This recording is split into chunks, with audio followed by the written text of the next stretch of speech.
शाम के 5:30 बज गए हैं। वक्त है क्राइम की खबरों का, जिसमें सबसे पहले बात होगी माफिया बदन सिंह बद्दो की, जिस माफिया को 4 साल से पुलिस तलाश रही है, जिस पर 2.5 लाख रुपए का इनाम घोषित है, जिसे एसटीएफ भी नहीं ढूंढ पाई। वो माफिया खुलेआम सोशल मीडिया पर पोस्ट कर रहा है, अपनी सोशल डायरी शेयर कर रहा है और पुलिस पर तंज भी कर रहा है, यानी उल्टा चोर कोतवाल को डांटे। देखिए क्या है पूरा मामला इस रिपोर्ट में।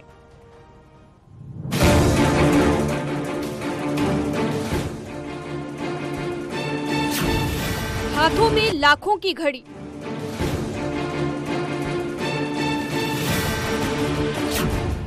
आंखों पर हजारों का चश्मा,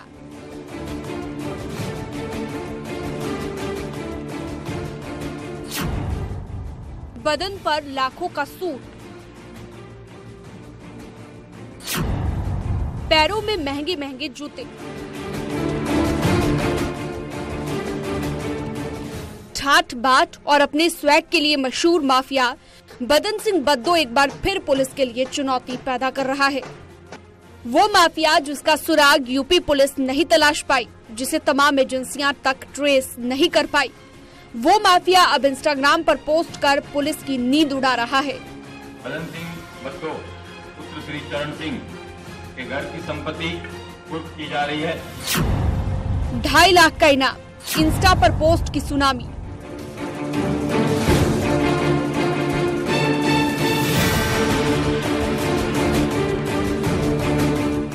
पुलिस की फाइलों में फरार घोषित पश्चिमी यूपी के सबसे बड़े माफिया का ये इंस्टाग्राम है, जिसके इंस्टा हैंडल से एक के बाद एक तमाम पोस्ट हो रहे हैं और हर पोस्ट में पूर्व डीजीपी बृजलाल पर निशाना साधा गया है।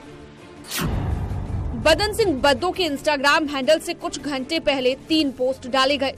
पहले पोस्ट में गुरु गोविंद सिंह का फोटो पोस्ट किया गया। दूसरे पोस्ट में यूपी पुलिस ब्यूरोक्रेसी से खुद को बद्दो ने घिरा हुआ बताया। तीसरी पोस्ट में अपने गद्दार दोस्तों की कहानी सुनाई है। बदन सिंह बद्दो के इंस्टाग्राम पोस्ट जैसे ही सामने आई, पुलिस टीमें एक्टिव हो गई।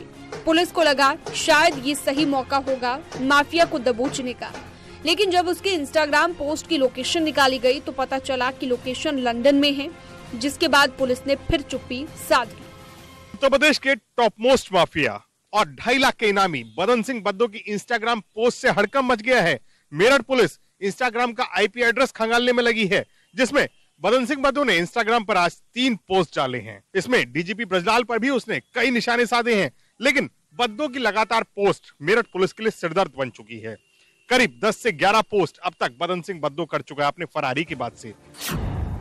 यूपी का टॉप मोस्ट माफिया बदन सिंह बद्दो 2.5 लाख का इनामी है और पिछले 4 साल से फरार चल रहा है। साल 2018 में एक होटल में पार्टी के दौरान पुलिस को चकमा देकर फरार हो गया था। तभी से एसटीएफ और दूसरी एजेंसियां बदन सिंह बद्दो को तलाश रही हैं। देखिए, उत्तर प्रदेश का सबसे बड़ा कुख्यात अपराधी जो पुलिस अभिरक्षा से छूटकर फरार हो गया था, और उत्तर प्रदेश पुलिस भी कहीं ना कहीं इस मामले में दोषी है। एक इतना बड़ा अपराधी को लेकर क्यों चूक हुई? कहीं ना कहीं ये पुलिस की लापरवाही है। और उत्तर प्रदेश पुलिस के साथ साथ मैं कहूँगा मेरठ जिले के कुछ नेता भी उनके साथ जुड़े हुए थे, उनका संरक्षण प्राप्त था, तब ये मामला, ये घटना घट पाई। कभी ट्रक ड्राइवरी करने वाले बदन सिंह बद्दो की कहानी बड़ी फिल्मी है। ट्रक ड्राइवर का बेटा जराइम की दुनिया में कदम रखने के साथ ही रातों रात करोड़ों का मालिक बन गया। वो पूर्व डीजीपी बृजलाल को अपना सबसे बड़ा दुश्मन मानता है। पुलिस भले ही बद्दो को गिरफ्तार न कर पाई हो, लेकिन उसके दर्जनों ठिकानों को ध्वस्त किया जा चुका है। बदन सिंह बद्दो पुत्र श्री चरण सिंह के घर की संपत्ति कुर्क की जा रही है। तमाम जमीनें कुर्क कर दी गई, लेकिन 2.5 लाख का इनामी बद्दो बीते 4 सालों से पुलिस के हाथ नहीं आया है। Bureau report, news 18।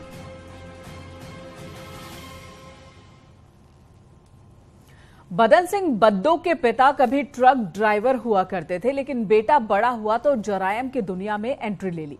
फिर देखते ही देखते बदन सिंह बद्दो जरायम की दुनिया का बड़ा नाम बन गया। देखिए बदन सिंह बद्दो के डॉन बनने की कहानी।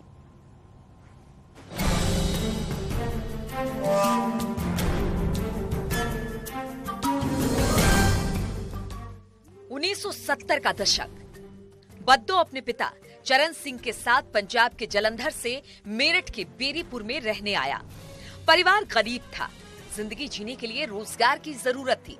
बद्दो के पिता बतौर कार और ट्रक ड्राइवर काम करने लगे और फिर कुछ दिनों बाद खुद एक ट्रांसपोर्टर बन गए। 7 भाइयों में सबसे छोटे बद्दो ने ट्रांसपोर्टर के व्यवसाय से जुड़ने के लिए अपने पिता और बड़े भाई किशन सिंह से सलाह ली और इस धंधे में उतर गया। एक और परिवार में बीमारी और हादसों की वजह से एक एक कर इसके 6 भाइयों की मौत हो गई, तो दूसरी ओर बद्दो ट्रांसपोर्ट व्यवसाय की वजह से अपराधियों से मेल जोल बढ़ाने लगा। बद्दो 1980 के दशक में जब 30 साल की उम्र में था तो मेरठ के मामूली बदमाशों के साथ मिलकर उत्तर प्रदेश की सीमा के आर पार शराब की तस्करी किया करता था। शराब की तस्करी के साथ ही वो अपराध की दुनिया में उतर गया। सिर्फ मेरठ में ही नहीं बल्कि पूरे उत्तर प्रदेश, दिल्ली, पंजाब, राजस्थान और यहाँ तक कि आंध्र प्रदेश में भी अपराधी गतिविधियों में शामिल होने लगा। ऐसे काले कारोबार हैं, बहुत सारे ऐसे जैसे खनन माफिया हैं या केबल का कारोबार है या और बहुत सारे ऐसे कारोबार हैं जिनमें उसको अपना वर्चस्व स्थापित करना चाहता था।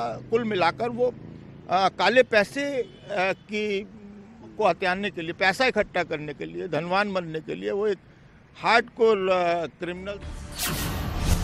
बद्दो की जिंदगी में एक बड़ा मोड़ तब आया जब पश्चिमी उत्तर प्रदेश के कुख्यात गैंगस्टर रविंद्र भूरा ने उसे अपने गैंग में शामिल किया। 1996 आते आते जब उसने वकील रविंद्र सिंह की हत्या की, उस वक्त बद्दो पश्चिमी उत्तर प्रदेश के बड़े आपराधिक गिरोहों से जुड़ चुका था। शराब की तस्करी से शुरू कर उसने जल्द ही लग्जरी कारों को चुराकर बेचने और विवाद के समाधान के नाम पर महंगी संपत्तियों पर कब्जा करने में महारत हासिल कर ली। बद्दो का आपराधिक दबदबा काफी कुछ उत्तर प्रदेश के अन्य गैंगस्टरों से उसके गठजोड़ की बदौलत था। रविंद्र भूरा की 2007 में हत्या हो जाने के बाद बद्दो ने मुजफ्फरनगर के कुख्यात बदमाश सुशील मूछ से हाथ मिला लिया। बदन सिंह बद्दो और सुशील मूछ का भी गहरा नाता रहा है। कहा जाता है कि एक बदमाश अंदर रहता है तो दूसरा बाहर। आजकल बदन सिंह बद्दो फरार है तो सुशील मूछ अंदर है। सुशील मूछ जेल की काल कोठरी में कैद है। बताया जाता है कि सुशील मूछ और बदन सिंह बद्दो का कनेक्शन इतना मजबूत है कि जेल के अंदर से ही, जेल की काल कोठरी से ही ये सारा जुर्म का गंदा धंधा करते हैं। मुजफ्फरनगर के रहने वाले छोटे कद के सुशील मूछ का जराइम की दुनिया में बड़ा नाम है। सुशील मूछ के गिरोह में कई ऐसे शार्प शूटर हैं जिन्होंने पश्चिमी उत्तर प्रदेश में बड़ी वारदातों को अंजाम दिया है। सुपारी लेकर कत्ल करवाना,